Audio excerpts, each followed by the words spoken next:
दोस्तों, क्या आपको एक नए फ़ोन की ज़रूरत है या एक एक्साइटिंग रिवॉर्ड जीतना चाहते हैं? अगर हाँ, तो आप बिल्कुल सही वीडियो देख रहे हैं। क्योंकि इस बार आपके लिए एक ज़बरदस्त गिव अवे कॉन्टेस्ट लेकर आए हैं, जिसमें आप जीत सकते हैं अमेजिंग रिवॉर्ड्स। पूरी डिटेल्स के लिए वीडियो को एंड तक ज़रूर देखें और एक भी स्टेप मिस मत करें।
इस वीडियो में हमने अनाउंस किया है एक एक्सक्लूसिव गिव अवे, जिसमें एक लकी विनर को मिलेगा 500 रुपए का अमेजन गिफ्ट कार्ड या ईयरफोन।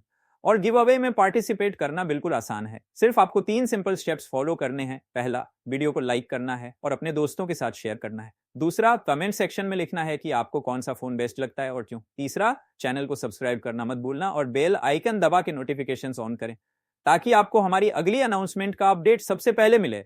गिव अवे में पार्टिसिपेट करने की लास्ट डेट डिस्क्रिप्शन में और कमेंट बॉक्स में पिन कर दी गई है। उसके बाद हम एक रैंडम विनर को सेलेक्ट करेंगे जो सबसे ज्यादा क्रिएटिव या यूनिक कमेंट करेगा। विनर का अनाउंसमेंट हम अगले वीडियो में करेंगे और कम्युनिटी टैब में भी पोस्ट करेंगे, इसलिए इंश्योर करें कि आपका कमेंट विजिबल हो।